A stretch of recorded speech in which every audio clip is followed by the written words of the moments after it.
मेरी 4 बेटियां जवान हो चुकी थी, लेकिन इनकी शादी नहीं हो रही थी। मैं इन्हें हर वक्त पर्दे में रखता। किराएदार का बेटा कनाडा से वापस आया तो रोज मुझे कहता, अपनी एक बेटी की शादी मुझसे कर दो, बाकी बेटियों की शादी 1 साल में हो जाएगी। एक दिन मजबूर होकर सबसे छोटी बेटी की शादी कर दी और वो और कनाडा चले गई। फिर 1 साल में बाकी बेटियों की शादी हो गई। किराएदार घर छोड़कर चले गए, फिर भी वापस ना आए। एक दिन बाजार से गुजर रहा था कि मेरी 4 बेटियां और किराएदार का बेटा बाजार में। मेरी 4 बेटियां थी जो उम्र की इस हद तक पहुंच चुकी थी जहां आम तौर पर रिश्ते तय हो जाते हैं, मगर किस्मत ने अभी इनके लिए दरवाजा नहीं खोले थे।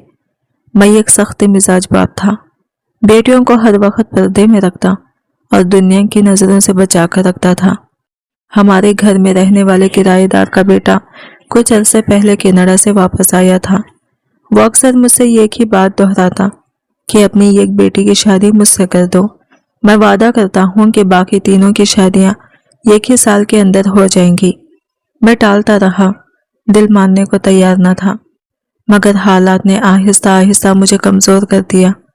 एक दिन मजबूरी ने मेरे हाथ बांध दिए और मैंने सबसे छोटी बेटी की शादी इससे कर दी। शादी के कुछ ही अरसे बाद वो मेरी बेटी को साथ लेकर कनाडा चला गया। हैरत की बात यह थी कि इसके बाद वाकई 1 साल के अंदर अंदर मेरी बाकी तीनों बेटियों के रिश्ते तय हो गए और वो भी अपने अपने घरों को सुधार गई। मैंने सुख का सांस लिया और दिल ही दिल में इस शख्स का शुक्र अदा किया।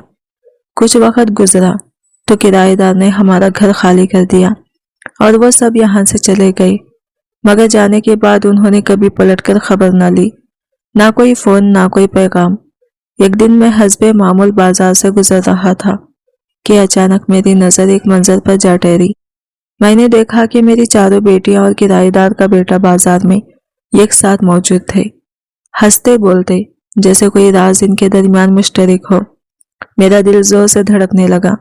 कदम वहीं रुक गए और मेरे जहन में बेशुमार सवाल एक साथ उभर आए कि आखिर ये सब यहाँ घटे कैसे।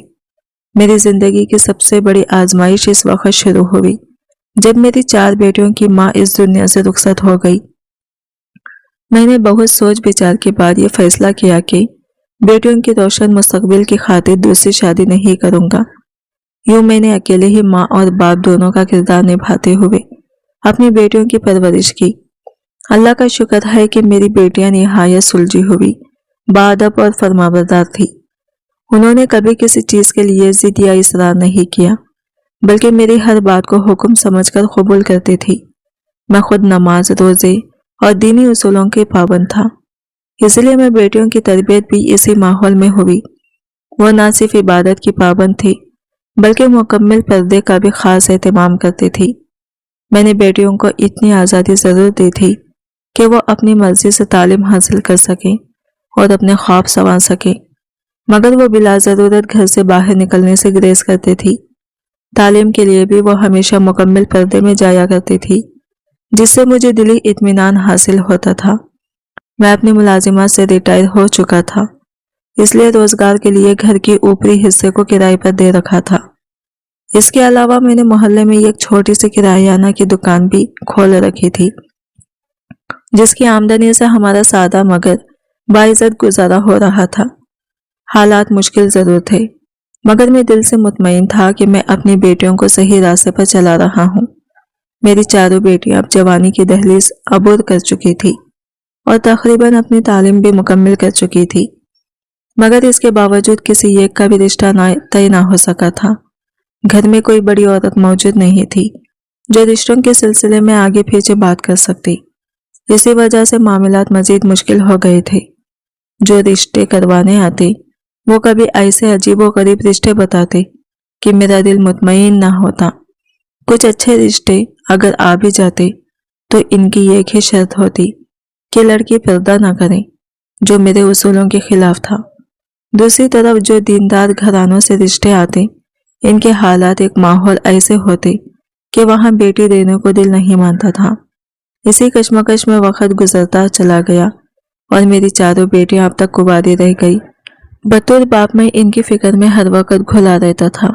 کیونکہ جب جوان بیٹیاں گھر میں ہو تو والدین کی ذمہ داری اور پریشانی دونوں بڑھ جاتی ہیں۔ راتوں کو نیند پوری نہیں ہوتی تھی اور دن بھر بے چین رہتا تھا کہ نہ جانے کب ان کے نصیب کھلیں گے۔ ہمارے گھر میں جو کرایہ دار رہتے تھے وہ صرف ایک عمر رسیدہ میاں بیوی تھے، اس لیے ان کی طرف سے مجھے کبھی کسی قسم کا خدشہ نہیں رہا۔ ویسے بھی ان کے گھر میں آنے جانے کے لیے باہر کی طرف سے الگ راستہ تھا، مگر پھر بھی ان کی موجودگی مجھے ایک طرح کا سکون دیتی تھی کہ میری بیٹیاں گھر میں اکیلی نہیں ہیں۔ ایک دن انہی کرایہ داروں کا اکلوتا بیٹا جو کینیڈا میں تعلیم حاصل کر رہا تھا واپس لوٹا۔ وہ ایک شریف، سنجیدہ اور سلیقہ مند نوجوان تھا جس کی نگاہوں میں لغزش نہیں تھی اور نہ ہی اس کے انداز میں کوئی بے راہی روی نظر آتی تھی۔ اسے دیکھ کر دل میں بے اختیار خیال آیا کہ شاید قسمت کوئی نیا موڑ لینے والی ہے۔ چند ہی دنوں میں، بلکہ ایک ہی ہفتے کے اندر، مجھے اس نوجوان کے اخلاق و کردار کا اندازہ ہو گیا تھا۔ اس کی گفتگو میں شائستگی تھی اور رویے میں سنجیدگی، اس لیے دل کو کسی حد تک اطمینان بھی ہونے لگا تھا۔ ایک شام میں صحن میں بیٹھا ہوا تھا کہ وہ آہستہ قدموں سے میرے پاس آیا۔ کچھ جھجکتے ہوئے اس نے کہا کہ وہ جانتا ہے میں اپنی بیٹیوں کے رشتے کے بعد سخت پریشانی میں مبتلا ہوں۔ پھر اس نے ایک ایسی بات کہی جس نے مجھے چونکا دیا۔ اس نے کہا کہ وہ مجھے ایک پیشکش دینا چاہتا ہے، میری چاروں بیٹیوں میں سے جسے میں مناسب سمجھوں اس کی شادی اس سے کر دی جائے اور باقی 3 بیٹیوں کی شادیاں 1 سال کے اندر اندر ہو جائیں گی۔ یہ اس کی ذاتی ضمانت ہوگی۔ اس وقت تو میں نے سختی سے اسے ڈانٹ دیا اور وہاں سے واپس بھیج دیا، مگر اس کے بعد اس کی بات میرے ذہن میں بار بار گردش کرتی رہی۔ دل کے کسی کونے میں یہ خیال بھی آیا کہ لڑکا تعلیم یافتہ ہے، باہر کے ملک میں پڑھا ہے اور شاید میری بیٹی کو خوش رکھ سکے۔ اس سارے معاملے میں ایک بڑی قباحت بھی تھی جو مجھے اندر ہی اندر کھائی جا رہی تھی، اور وہ یہ کہ اس کے والدین خود میرے پاس بات کرنے نہیں آئے تھے۔ مجھے یہ معلوم نہیں تھا کہ وہ اپنے ماں باپ کی اجازت سے آیا ہے یا یہ سب اس کی اپنی سوچ اور خواہش ہے۔ میں ایک خاندانی انسان تھا، ایسا کیسے ممکن تھا کہ میں اپنی بیٹی کسی کے ہاتھ میں دے دوں جب تک وہ باقاعدہ عزت کے ساتھ مانگ کر نہ لے جائی جائے۔ اس کے بعد بھی وہ لڑکا آتے جاتے راستے میں 2-3 مرتبہ مجھ سے یہی سوال کرتا رہا کہ میں نے کیا فیصلہ کیا ہے۔ ہر بار میں اسے ڈانٹ کر خاموش کرا دیتا اور یہی کہتا کہ اپنے کام سے کام رکھو، تمہیں اس معاملے میں بولنے کا کوئی حق نہیں۔ مگر حقیقت یہ تھی کہ میری گرتی ہوئی صحت اور بڑھتی عمر مجھے اندر ہی اندر کمزور کر رہی تھی اور بیٹیوں کی فکر دل سے نکلتی ہی نہیں تھی۔ کئی دن گزر گئے مگر اس کا اصرار جوں کا تو رہا۔ آخرکار ایک دن میں نے صاف لفظوں میں اس سے کہہ دیا کہ اگر وہ واقعی سنجیدہ ہے تو اپنے ماں باپ کو بھیجے، اگر وہ عزت اور طریقے سے رشتہ مانگنے آئیں گے تو ہی میں بیٹی بھی آنے کا سوچوں گا۔ دل میں مجھے یہی لگتا تھا کہ اصل امتحان ابھی باقی ہے اور وقت ہی فیصلہ کرے گا کہ اس کی باتوں میں سچائی ہے یا نہیں۔ میں دل ہی دل میں یہی سمجھ رہا تھا کہ اس بات پر وہ شاید اپنے والدین کو بھیجنے سے انکار کر دے گا اور یوں یہ معاملہ وہی ختم ہو جائے گا۔ مگر میری توقع کی بالکل برعکس اسی دن شام ڈھلتے ہی اس کے والدین ہمارے گھر تشریف لے آئے۔ انہوں نے نہایت وقار اور سادگی کے ساتھ بات رکھی اور میری سب سے چھوٹی بیٹی کا رشتہ مانگ لیا۔ میں نے اجلاس سے فیصلہ کرنا مناسب نہ سمجھا، اس لیے رسمی طور پر سوچنے کے لیے وقت مانگ لیا۔ بعد میں جب میں نے بیٹیوں سے مشورہ کیا تو ان سب نے ایک ہی بات کہی کہ انہیں اس رشتے پر کوئی اعتراض نہیں۔ ان کا کہنا تھا کہ اگر چھوٹی کے نصیب جاگ رہے ہیں تو پہلے اسی کی شادی ہو جانی چاہیے۔ بیٹیوں کی اسی سمجھداری نے میرے دل کا بوجھ کچھ ہلکا کر دیا۔ چنانچہ 1 ہفتے کے اندر اندر میں نے اپنی چھوٹی بیٹی کا رشتہ طے کر دیا۔ رشتہ ہونے کے فوراً بعد ان لوگوں نے رخصتی پر زور دینا شروع کر دیا۔ ان کا کہنا تھا کہ انہیں جہیز کے نام پر کچھ بھی نہیں چاہیے، بس سادگی سے 4 قریبی لوگوں کو بلا کر نکاح کر دیا جائے اور بیٹی کی رخصت کر دیا جائے۔ ان کی اس بات نے مجھے مزید مطمئن کر دیا۔ یوں میں نے چند قریبی جاننے والوں کو بلایا اور ایک نہایت سادہ سی تقریب میں اپنی بیٹی کو رخصت کر دیا۔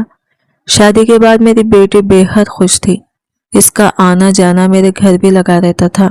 اس کے سسرال والے بھی اس سے بہت خوش تھے اور اس کا شوہر بھی، کیونکہ اب ہم رشتہ دار بن چکے تھے، اس لیے وہ کھلے عام ہمارے گھر آ جایا کرتا تھا अलबत्ता मेरी बाकी बेटियां अब भी इसी से पर्दे का एहतमाम करती थी। छोटी बेटी की शादी को अभी 3 माह ही गुजरे थे कि मेरी सबसे बड़ी बेटी के लिए एक निहायत बेहतरीन रिश्ता आ गया। मैं हैरत में डूबा हुआ था कि जिस तरह मेरे दामाद ने कहा था, हालात बिल्कुल वैसे ही बनते जा रहे थे। इस रिश्ते वालों को भी शादी की जल्दी थी, मगर उन्होंने भी जहेज से साफ इनकार कर दिया था। यूं लगता था जैसे ये एक बंद दरवाजे के बाद किस्मत ने एक के बाद दीगर रास्ते खोलने शुरू कर दिए हों।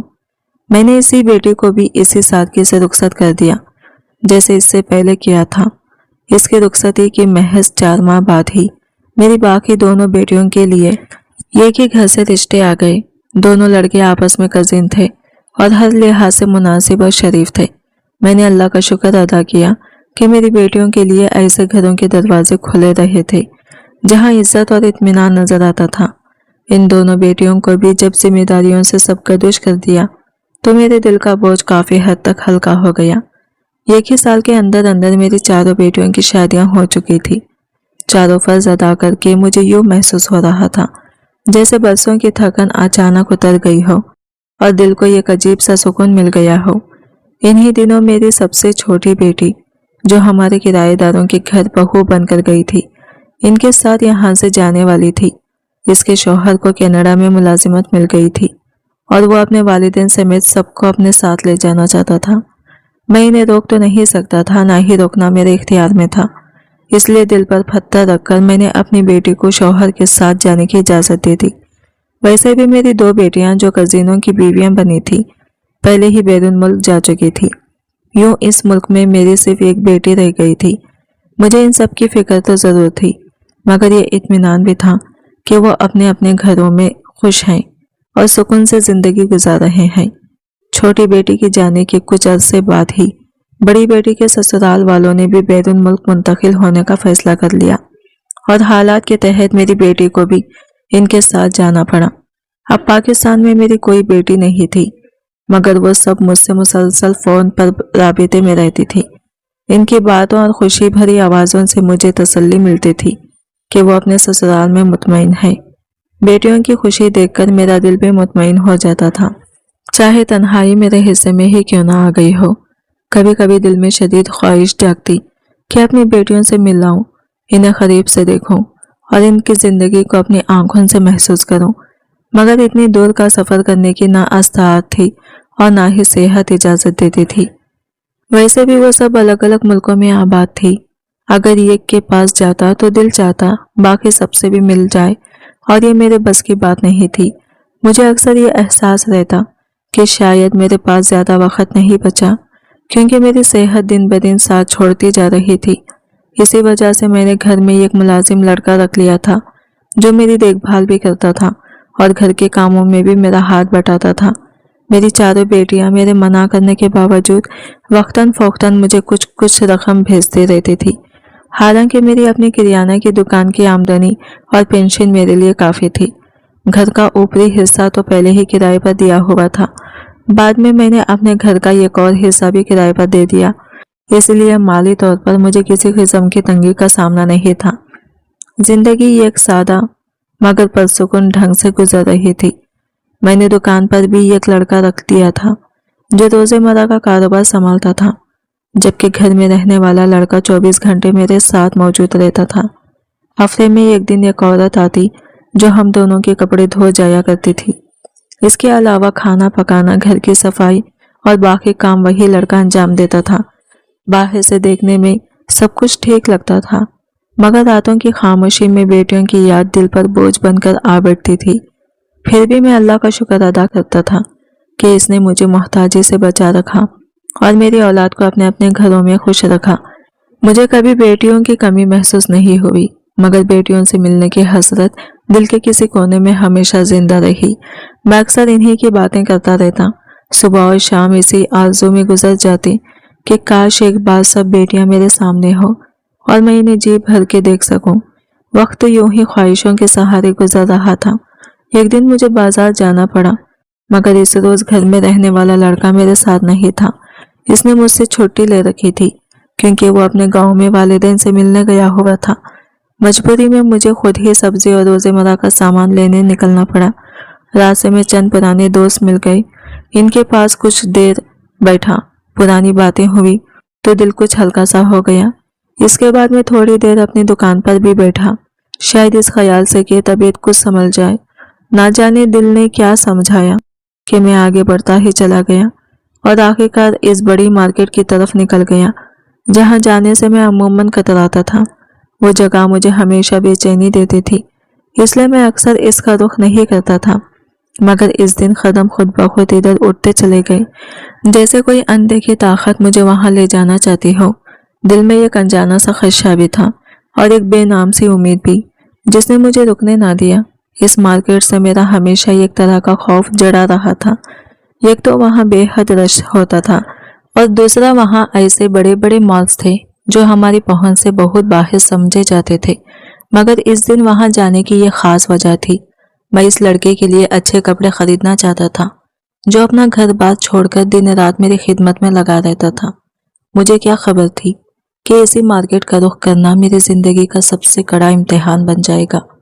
جیسے ہی میں مارکیٹ کے اندر داخل ہوا، ایک لمحے کو میرا دل زور سے دھڑکا۔ مجھے یوں محسوس ہوا جیسے میں نے اپنی کسی بیٹی کو دیکھ لیا ہو، مگر فوراً ہی میں نے خود کو سمجھایا کہ یہ محض میرا وہم ہے، کیونکہ میری تو کوئی بیٹی پاکستان میں رہ ہی نہیں رہی تھی۔ اسی سوچ کے ساتھ میں آگے بڑھ گیا، لیکن قدرت کو شاید کچھ اور ہی منظور تھا۔ میں جس مال میں داخل ہوا، وہاں کا منظر دیکھ کر میرے قدم وہی کے وہی جم گئے۔ میرے سامنے میری چاروں بیٹیاں کھڑی تھی اور ان کے ساتھ وہی لڑکا موجود تھا جو میری سب سے چھوٹی بیٹی کا شوہر تھا۔ پانچوں کسی بات پر خیخے لگا کر ہنس رہے تھے جیسے دنیا کی کوئی فکر ہی نہ ہو۔ اپنی بیٹیوں کو یوں اچانک پاکستان میں دیکھ کر میں ساکت رہ گیا۔ دل میں شدید غصہ ابھرا کہ اگر وہ یہاں آئی بھی ہیں تو سب سے پہلے اپنے باپ سے ملنا چاہیے تھا۔ وہ مالز میں گھوم رہی تھی، ہنس رہی تھی، مگر اپنے باپ کی دہلیز پر قدم رکھنے کا خیال تک نہ آیا۔ میں انہیں آواز دینے ہی والا تھا کہ ایک اور بات نے مجھے وہی روک لیا۔ دل کے کسی کونے میں ایک انجانا سا خوف جاگ اٹھا، جیسے اگر میں نے اس لمحے بول دیا تو کوئی ایسی حقیقت سامنے آ جائے گی جسے سننے یا دیکھنے کی ہمت شاید مجھ میں باقی نہیں رہی تھی۔ شاید ان میں سے کسی ایک کی نظر مجھ پر پڑ چکی تھی، کیونکہ اگلے ہی لمحے وہ پانچوں تیزی سے وہاں سے ہٹ گئے۔ نہ کسی نے پلٹ کر دیکھا، نہ کسی نے رک کر بات کرنے کی ضرورت محسوس کی۔ انہوں نے ایسا ظاہر کیا جیسے میں ان کے لیے بالکل اجنبی ہوں، جیسے انہوں نے مجھے دیکھی نہ ہو۔ میں وہی کچھ دیر ساکت کھڑا رہا، قدموں میں جان نہیں تھی اور دل میں ایک عجیب سا خلا اتر آیا تھا۔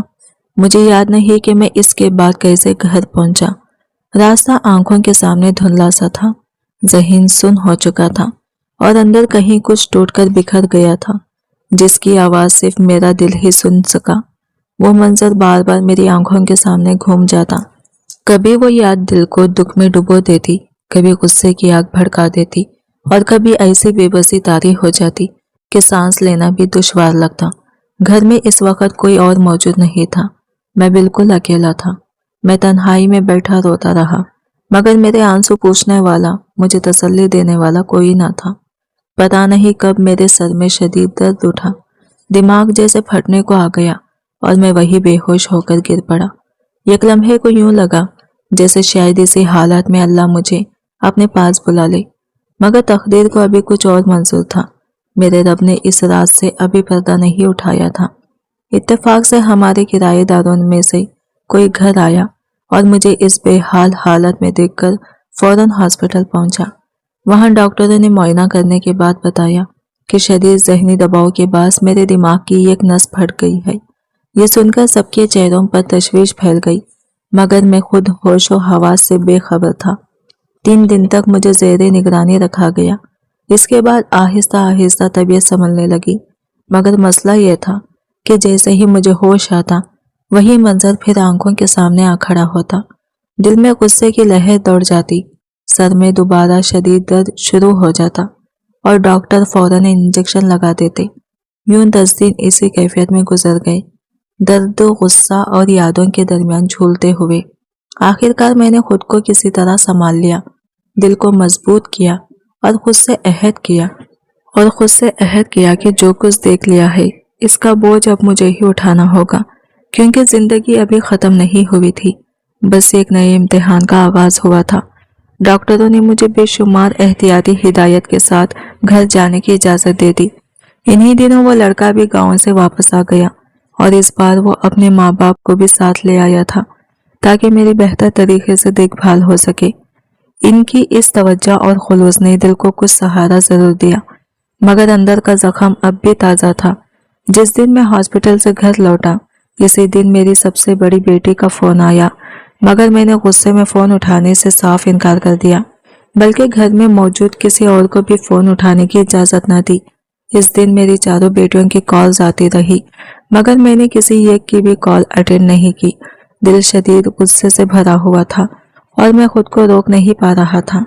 हालांकि हकीकत ये थी कि दिल ही दिल में मैं भी बेटियों से मिलने के लिए तड़प रहा था, मगर मेरी अपनी एक जिद बन चुकी थी। मैं यही सोचता रहा कि जब वो पाकिस्तान में मौजूद है तो इन्हें खुद चलकर मेरे पास आना चाहिए था। आखिर मैं इनका बाप हूँ, सिर्फ फोन ही काफी नहीं था। एक हफ्ता गुजर गया, कभी कभार इनकी कॉल्स भर आ जाती, मगर मैं हर बार खामोशी इख्तियार कर लेता। इस दौरान इनमें से कोई भी मुझसे मिलने नहीं आई। अब दिल में गुस्से के साथ साथ एक और खौफ ने भी जगह बना ली। मुझे सोच सताने लगी कि कहीं मेरी बेटियां इतनी बेवफा तो नहीं हो गई कि पाकिस्तान में होते हुए भी अपने बीमार बाप से मिलने ना आए, वो बाप जो इनका फोन तक नहीं उठा रहा था। आखिरकार बाप का दिल अपनी ही शफकत के हाथों मजबूर हो गया। दिल की सख्ती टूटने लगी और जब सबसे छोटी बेटी का फोन आया तो मैंने गहरी सांस ली, जैसे कोई बड़ा फैसला करने वाला हो। आखिरकार मैंने फोन उठा ही लिया। वो सबसे छोटी थी, इसलिए लाडली भी बहुत थी। सलाम दुआ के बाद इसने बिना किसी तहमीद के फौरन पूछ लिया, अब्बा आप मेरा फोन क्यों नहीं उठा रहे थे? बाजियां भी बता रही थी कि आप इनका फोन भी नहीं ले रहे, आपकी तबीयत तो ठीक है ना? इसके लहजे में छुपी हुई फिक्र और घबराहट को महसूस करके मैं चौंक सा गया। मैं तो फोन उठाते ही इससे ये सवाल करने वाला था कि वो मुझसे मिलने क्यों नहीं आई, मगर इसकी आवाज में मौजूद तड़प ने मेरे सारे इरादे बदल दिए। दिल में एक अजीब सी बेचैनी पैदा हो गई। मैं खुद से सवाल करने लगा कि अगर मेरी बेटी मुझसे इतना प्यार करती है तो फिर आखिर वो कौन सी वजह है जो इसे मुझसे मिलने से रोके हुए है। जब मैंने इससे पूछा कि वो पाकिस्तान कब आएगी तो इसने जवाब दिया कि इसके ससुराल वालों का फिलहाल कोई इरादा नहीं है। फिर फौरन ही इसने कहा, लेकिन अब्बा आपकी तबीयत मुझे ठीक नहीं लग रही, मैं पूरी कोशिश करूंगी कि पाकिस्तान आ जाऊं। इसकी बातें सुनकर मेरे दिल में एक अजीब सा एहसास जागा। मुझे हैरत हुई कि वो इतने इत्मीनान से अपने बाप से झूठ क्यों बोल रही है। कुछ और रस्मी बातों के बाद इसने फोन बंद कर दिया, मगर मेरे दिल में सवालों का तूफान छोड़ गई। अब मैं सोचने लगा कि मुझे बाकी बेटियों से भी बात करनी चाहिए। इनमें से कोई तो सच बोलेगी, कोई तो हकीकत बताएगी। एक तरफ मेरी बेटियों पर गुस्सा बढ़ता जा रहा था और दूसरी तरफ दिल में तजस्सुस शिद्दत इख्तियार कर रहा था कि आखिर वो बात क्या है जो सब मुझसे छुपा रहे हैं। सच अब ज्यादा देर छुप नहीं सकता था। अब मुझे यकीन हो चला था कि कोई ना कोई वजह जरूर है जिसके बिना पर मेरी बेटियां अपने बाप से झूठ बोल रही हैं। मेरी बाकी तीनों बेटियों ने भी बिल्कुल यही कहा कि वो पाकिस्तान में नहीं है और फिलहाल आ नहीं सकती। अगर मैंने इन्हें अपनी आंखों से इस मॉल में देखा ना होता तो शायद मैं इनकी बातों पर यकीन भी कर लेता। हैरत की बात यह थी कि इनके लहजों में कहीं से भी ये महसूस नहीं हो रहा था कि वो झूठ बोल रही हैं या इन्हें मेरी फिक्र नहीं है, बल्कि मेरी तबीयत खराब होने की खबर सुनकर वो सब खासी परेशान लग रही थी और बार बार ये जतला रही थी कि वो मेरे पास आना चाहती हैं। इन सब बातों के बावजूद मेरे दिल को जरा भी सुकून नहीं मिल रहा था। जी चाहता था कि बस एक ही लम्हे में मेरी बेटियां मेरे सामने आ जाएं और मैं इन्हें सीने से लगा लूं। कभी कभी खुद पर भी शदीद गुस्सा आता कि जिस दिन मैंने इन्हें मॉल में देखा था इसी वक्त इन्हें आवाज देकर अपने पास बुला लेना चाहिए था। वहां तो वो मेरे सामने झूठ बोल ही नहीं सकती थी। इसी दिन के बाद मैंने ना जाने कितनी बार इसे मॉल के चक्कर लगा चुका था, मगर इसके बाद वो मुझे दोबारा कहीं नजर नहीं आई। मेरी परेशानी दिन ब दिन बढ़ती जा रही थी, जिसका असर सीधा मेरी सेहत पर पड़ रहा था। जिस्म कमजोर होता जा रहा था और दिल मजीद बोझल हो चुका था। मेरे किराएदार हो या घर में काम करने वाले लोग, सब मुझसे बेहद मोहब्बत करते थे और मेरा बहुत ख्याल भी रखते थे, मगर इन सब की मौजूदगी भी मेरी बेटियों की कमी पूरी नहीं कर सकती थी। बेटियों की जगह कोई नहीं ले सकता था, चाहे कितना ही खुलूस क्यों ना हो। एक दिन मैं यूं ही बाजार की तरफ निकल गया। शायद दिल के किसी कोने में ये उम्मीद भी थी कि जिस तरह पहले मेरी बेटियां अचानक नजर आ गई थी, वैसे ही अब भी कहीं दिखाई दे जाएंगी। मगर इस दिन हालात ने एक और इम्तिहान ले लिया। मेरी तबीयत पहले ही ठीक नहीं थी, ऊपर से गर्मी में ज्यादा देर घूमने की वजह से मेरी हालत बिगड़ने लगी। जिस्म लड़खड़ाने लगा और मुझे महसूस होने लगा कि अब मजीद चलना मुमकिन नहीं रहा। इसी कमजोरी के आलम में मैं करीब ही वाक़या एक 5 स्टार होटल में दाखिल हो गया। मेरा मकसद वहां खाना खाना नहीं था, बस चंद लम्हे सस्ताना चाहता था, शायद खुद को संभालने के लिए या शायद दिल के शोर को थोड़ी देर के लिए खामोश करने के लिए। करीब तरीन होटल वही था, इसलिए मैं वही दाखिल हो गया। अंदर जाकर बैठा ही था कि होटल के उसूलों के मुताबिक वेटर फौरन मेरे सर पर आ खड़ा हुआ। मैंने इससे बस इतना कहा कि एक अच्छा सा जूस ले आए। टेबल पर पहले से रखा हुआ जग सामने था। मैंने इसी में से पानी उंडेला और चंद घूंट पिए तो तबीयत कुछ संभलने लगी। सांस जरा बेहाल हुई और दिल की धड़कन आहिस्ता आहिस्ता मामूल पर आने लगी। अब मैंने इर्द गिर्द नजर दौड़ाई तो अंदाजा हुआ कि ये वाकई एक निहायत आला दर्जा का होटल था। हर तरफ सूट और कीमती लिबास में मलबूस लोग बैठे थे। महंगी खुशबुएं फिजा में रची हुई थी, मगर मुझे इन सब से क्या लेना देना था। मैं तो बस इस इंतजार में था कि जूस आ जाए और मैं खुद को संभाल सकूं। कुछ ही देर में वेटर जूस ले आया। मैंने जूस पिया, बिल अदा किया और उठने लगा, मगर चलते चलते अचानक मेरी नजर दूसरी मंजिल की बालकोनी पर पड़ी। अगले ही लम्हे जो मंजर मेरी आंखों के सामने आया, इसने मुझे वही का वही जमा दिया। इस बालकोनी में एक मेज के गिर्द मेरी चारों बेटियां बैठी हुई थी। हंसी, गुफ्तगू और इत्मीनान इनके चेहरों से झलक रहा था। मेरा दिल जोर से धड़कने लगा, जैसे सीने से बाहर निकल आएगा। मैंने इस लम्हे को गनीमत जाना और बिना कुछ सोचे समझे तेजी से सीढ़ियों की तरफ बढ़ गया। मुझे यकीन था कि इन्हें जरा भी गुमान नहीं होगा कि इसी होटल में इनका बाप भी मौजूद हो सकता है। कदम खुद ब खुद तेज होते जा रहे थे। दिल में बरसों की तड़प और सवाल आमिरते चले आ रहे थे। मैं तेजी से ऊपर पहुंचा और सीधा इनके टेबल की तरफ बढ़ गया। जैसे ही इनकी नजर मुझ पर पड़ी, वो सब एकदम घबरा गई। इनके चेहरे के रंग बदल गए, मुस्कुराहटें लम्हों में गायब हो गई और फिजा में एक अजीब सी खामोशी छा गई। अब वो लम्हा आ चुका था जिससे मैं और वो सब शायद कब से बचते आ रहे थे, मगर उन्होंने ऐसे बर्ताव किया जैसे मैं इनके लिए बिल्कुल अजनबी हूँ। मैंने इनसे बात करने की कोशिश की तो एक बेटी ने सख्त लहजे में कहा कि मैं यहाँ से चला जाऊं। फिर इसने चिपके से एक कागज मेरे हाथ में थमाया जिस पर लिखा हुआ था, आप अपने घर वापस जाएं, हम लोग भी जल्दी आते हैं और घर आकर सब बातें करेंगे। इनकी आंखों में एक वाज़ा वादा नजर आ रहा था कि वो जरूर आएंगी और वो आज ही आएंगी। मैंने दिल में सुकून महसूस किया और जल्दी से वहां से निकलकर घर की तरफ रवाना हो गया। रास्ते में दिल खुशी से झूम रहा था, मगर साथ ही बेसब्री भी शिद्दत इख्तियार किए हुई थी। घर पहुंचकर मैं खुद को सहन में बैठा पाया। दिल की धड़कन तेज और सांस बेतरतीब। हर लम्हे में इंतजार कर रहा था कि कब मेरी बेटियां आकर मेरे सामने होंगी।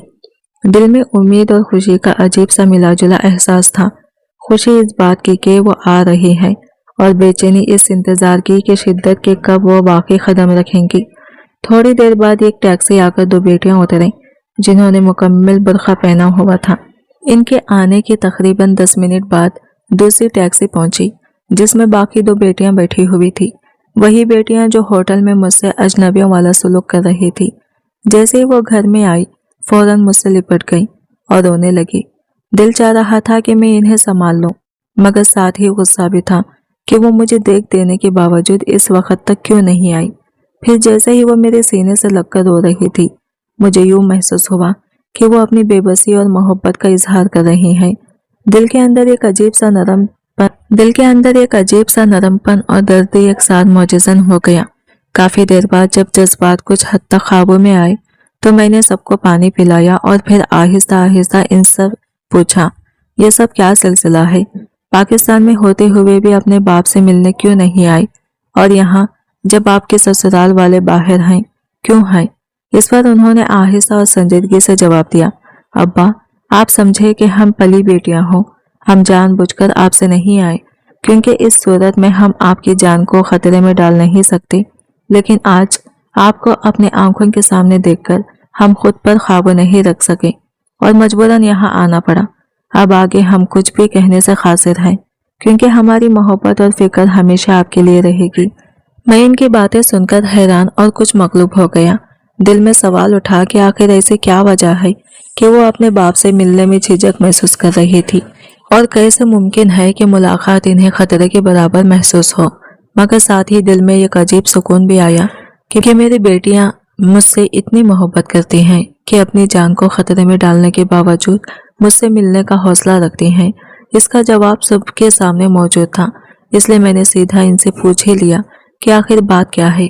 सब एक दूसरे की तरफ देख रही थी। शायद किसी में यह हिम्मत नहीं थी कि सच बोल दे, मगर कुछ देर बाद सबसे बड़ी बेटी ने हिम्मत करके बोलना शुरू किया। इसने कहा, अब्बा आपको याद होगा कि हमारे घर में जो किराएदार रहते थे, इनके बेटे से छोटी की शादी हुई थी। इसने हमें बताया था कि 1 साल के अंदर आपकी बाकी सब बेटियों की शादियां भी हो जाएंगी। मैंने कहा, हाँ मुझे ये बात अच्छी तरह याद है। इसने आहिस्ता आहिस्ता आगे कहा, बात कुछ यूं है कि एक दिन हम चारों सहन में बैठी हुई थी और इसी दौरान ऊपर से इसकी नज़र हम पर पड़ गई। हमारी खूबसूरती और वक़ार को देखकर इसने ये मंसूबा बनाया। चूंकि हम हमेशा मुकम्मल पर्दे में रहती थी, हमारे इर्द गिर्द मौजूद लोग हमें देख नहीं पाते थे, इसलिए यह सब कुछ खुफिया रखा जा सका। मैं इनकी बात सुनकर थोड़ा हैरान हुआ। दिल में एक अजीब सा सुकून और हैरत एक साथ उभरी। यह सोचकर दिल खुश हुआ कि मेरी बेटियों के साथ होने वाले हर फैसले के पीछे एक हिकमत और हिफाजत छुपी हुई थी, जिसे मैं पहले समझ नहीं पाया था। कोई करीबी रिश्तेदार तो हमारा नहीं था, और दोस्त भी सिर्फ कॉलेज या यूनिवर्सिटी तक महदूद थे। कोई ऐसी दोस्त नहीं थी जो हमें घर तक पहचानती या हमारे हालात से वाकिफ होती। इसी दौरान इस लड़के ने महज 1 हफ्ते के अंदर हमारी तमाम मालूमात हासिल कर ली, और फिर इसने एक मंसूबा बनाया ताकि आपको हमारी शादी पर आमदा किया जा सके। जब आपने सबसे छोटी बेटी का रिश्ता दिया तो इसके बाद एक के बाद दीगर बाकी तीनों की शादियां भी तय पा गई। असल में जिन लोगों से हमारी शादी हुई वो सब इसी ग्रुप के मेंबर थे, जो मुख्तलिफ रूप धार कर यहाँ आते रहते थे।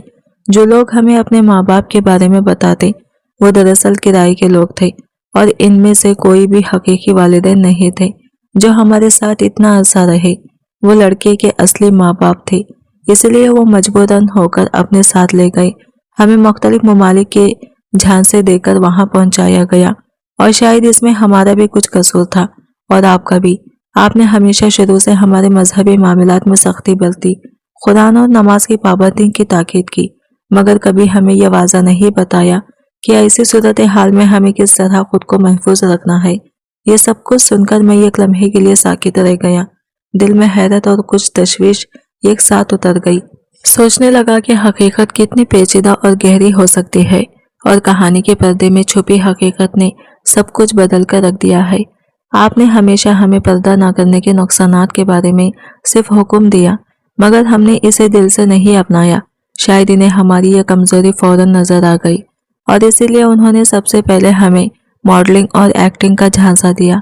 हमें इस बात का खौफ भी नहीं था कि हमें कोई पहचान लेगा, क्योंकि आप टीवी ज्यादा नहीं देखते थे। यूं हमारा करियर मॉडलिंग से शुरू हुआ। हम चारों शक्ल सूरत में बहुत मिलते जुलते थे, और खदो खामत भी तकरीबन बराबर था। इसीलिए हमारा ग्रुप मार्केट में फौरी पहचान बन गया। जल्दी ही हम चारों इतनी मशहूर हो गई कि हर मारूफ डिजाइन और ब्रांड हमसे मॉडलिंग करवाने के लिए बेताब हो गया।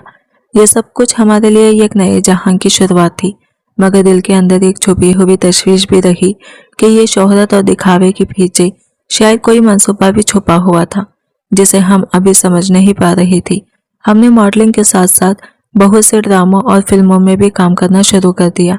इस वक्त हमें लगता था कि हम बहुत कामयाब हो गए हैं, मगर हकीकत ये थी कि हम धीरे धीरे एक खतरनाक दलदल में उतर रही थी। चूँकि हम दुनिया के मुख्तलिफ ममालिक में मॉडलिंग और शूटिंग के लिए आती जाती थी। इस दौरान कुछ लोग हमारे जरिए स्मगलिंग के खुफिया रास्ते कायम करने लगे, जिसका हमें बिल्कुल भी इल्म नहीं था। हम इतने अरसे तक यहाँ से चीज़ें वहाँ और वहाँ से यहाँ ले जाती रही, मगर हमें इसका शौर तक नहीं हुआ। फिर एक दिन ऐसा लम्हा आया जब मेरा बैग अचानक खुल गया और मैं देखकर सदमे में आ गई।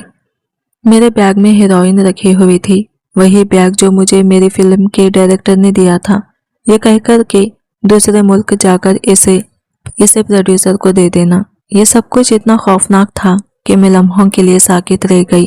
बाद में मुझे मालूम हुआ कि ये लोग सब एक नेटवर्क के तहत काम कर रहे थे, जो न सिर्फ हीरोइन बल्कि चरस, हीरे, इसला और हत्ता की इंसानी आज़ा के स्मगलिंग में भी मलबूस थे। और जैसे ही उन्होंने महसूस किया कि हम वहां से निकलने की कोशिश कर रही हैं, उन्होंने हमें धमकियां देने के लिए वो वीडियोस दिखाई, जिन्हें देखकर हमारी रूह कांप उठी। ये लम्हा हमारे लिए एक जागता हुआ ख्वाब की तरह था। खौफ, हैरत और बेबसी सभी एक साथ मौजूद थे। हमें तब एहसास हुआ कि हमारी कामयाबी के पीछे एक मुकम्मल मंसूबा छुपा हुआ था और हम इस खतरनाक जाल में फंस चुकी थी, जिससे निकलना मुमकिन लगता ही नहीं था। उन्होंने हमें वो तमाम वीडियोस दिखाई जिनमें हम मुख्तलिफ सामान ले जाते हुए साफ नजर आ रहे थे। फिर उन्होंने दो टोक अल्फाज में कह दिया कि अगर हम में से किसी ने भी ये राज किसी के सामने खोलने की कोशिश की या इन वीडियोस का जिक्र तक किया, तो वो रिकॉर्डिंग पूरी दुनिया में फैला दी जाएंगी। ऐसी सूरत में हमें दुनिया के किसी भी मुल्क में पनाह नहीं मिलेगी और इंटरपोल हमारे पीछे लग जाएगा। ये धमकी यही ख़त्म नहीं हुई। उन्होंने निहायत सफाकी से ये भी कहा कि अगर हमने ज़रा से भी नाफरमानी की तो हमारे बाप को गोलियों से भून दिया जाएगा, क्योंकि वो चारों अच्छी तरह जानते थे कि हमारा बाप कौन है, कहाँ रहता है और इसकी कमजोरियां क्या हैं। ये सुनकर हमारे कदमों तले से ज़मीन निकल गई। एक तरफ अपनी इज्जत और आज़ादी दांव पर थी और दूसरी तरफ हमारे बाप की जान। हम इस मोड़ पर आ खड़ी हुई थी जहां बोलना भी जुर्म था और खामोश रहना भी मौत के बराबर लग रहा था। पाकिस्तान में एक बहुत बड़ा अवार्ड शो मुनक़िद हो रहा था और हम चारों इसी तकरीब में शिरकत के लिए यहाँ आई थी। बेज़ाहिर तो हम सिर्फ एक ही शो का हिस्सा बनने आई थी, मगर हकीकत ये थी कि इस बार इन लोगों ने कोई बहुत बड़ा और ख़तरनाक खेल खेला था। शो ख़त्म हो चुका था, लेकिन इसके बावजूद हमें मुसलसल पाकिस्तान में ही रोके रखा गया था, क्योंकि इस मर्तबा ना जाने कौन सी चीज़ हमारे ज़रिए भेजने का इरादा था। हमारा दिल बार बार चाहता था कि हम आपसे आकर मिलें, आपको देख लें, आपके पास कुछ देर बैठ जाएं, मगर हम ऐसा सिर्फ इसलिए नहीं कर पा रही थी कि हर लम्हा हमारी निगरानी हो रही थी। हमें डर था कि अगर हम आपसे मिलें तो कहीं वो लोग आपको नुकसान न पहुंचा दें। इसी खौफ की वजह से हमें होटल में भी आपके साथ अजनबियों जैसा बर्ताव करना पड़ा, और जिस दिन मॉल में आपको देखा, इस दिन भी हम नजरें चुराकर वहां से निकल गई। बेटियों की ये बेबसी सुनकर मैं हैरान भी था और अंदर से टूट भी चुका था। मैंने इनसे कहा कि ऐसे में कानून की मदद लेनी चाहिए, मगर उन्होंने फौरन इनकार कर दिया। इनका कहना था कि कानून भी इन लोगों के साथ मिला हुआ है, ना जाने कहां कहां और किस किस को पैसे खिलाए जा चुके हैं। उन्होंने बताया कि एयरपोर्ट्स पर सिक्योरिटी अहलकार बगैर चेकिंग के सामान आगे भेज देते हैं और कई जगहों पर पुलिस नाखून पर भी इनके सामान को हाथ तक नहीं लगाया जाता। अगर जरा सी भी ईमानदारी से तलाशी ली जाती तो ये लोग कब के रंगे हाथों पकड़े जा चुके होते। ये सब सुनकर मुझे अंदाजा हुआ कि मेरी बेटियां सिर्फ एक गिरोह की नहीं बल्कि पूरे निज़ाम के शिकंजे में फंसी हुई थी, जहां सच बोलने वाला भी महफूज नहीं था और खामोश रहने वाला भी। अब मुझे किसी पर भी एतमाद बाकी नहीं रहा था।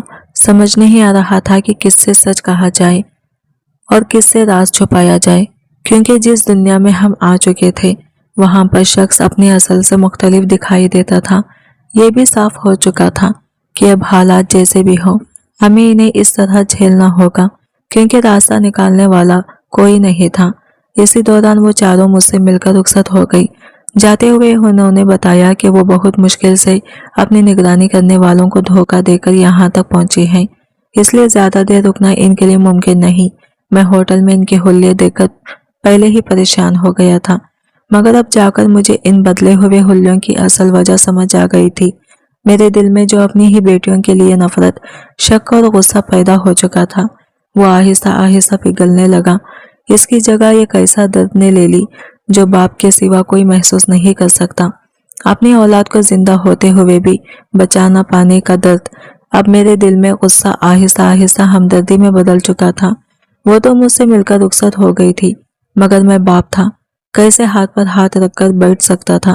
میں نے اپنی ساری زندگی کے تعلقات استعمال کیے اور قانون تک سچائی پہچاننے کی بھرپور کوشش کی، مگر جو میری بیٹیوں نے بتایا تھا وہی سچ نکلا۔ بدلے میں نہ صرف مجھے بلکہ میری بیٹیوں کو بھی دھمکیاں ملنے لگی۔ اس لیے میں نے صبر کا دامن تھام کر خود کو اللہ کے سپرد کر دیا۔ میری بیٹیاں خاموشی سے اندر ہی اندر ان لوگوں کے خلاف ثبوت جمع کرنے میں لگ گئی تھی، اور اللہ کی عدالت بالکل الگ تھی۔ ان مظالم کا حساب لینا تو اس کے لیے آسان تھا۔ وقت کے ساتھ اس گروہ کے اندر بغاوت پیدا ہوئی اور وہ دو حصوں میں تقسیم ہو گئے۔ دونوں گروہوں نے باری باری قانون کو ایک دوسرے کے خلاف شواہد پیش کیے۔ اس پورے معاملے میں میری چاروں بیٹیاں وعدہ معاف گواہ کے طور پر سامنے آئی، اور جو ثبوت انہوں نے جمع کیے تھے وہ عدالت میں پیش کیے گئے۔ نتیجن مجرموں کی موت کی سزا دی گئی اور انصاف قائم ہوا۔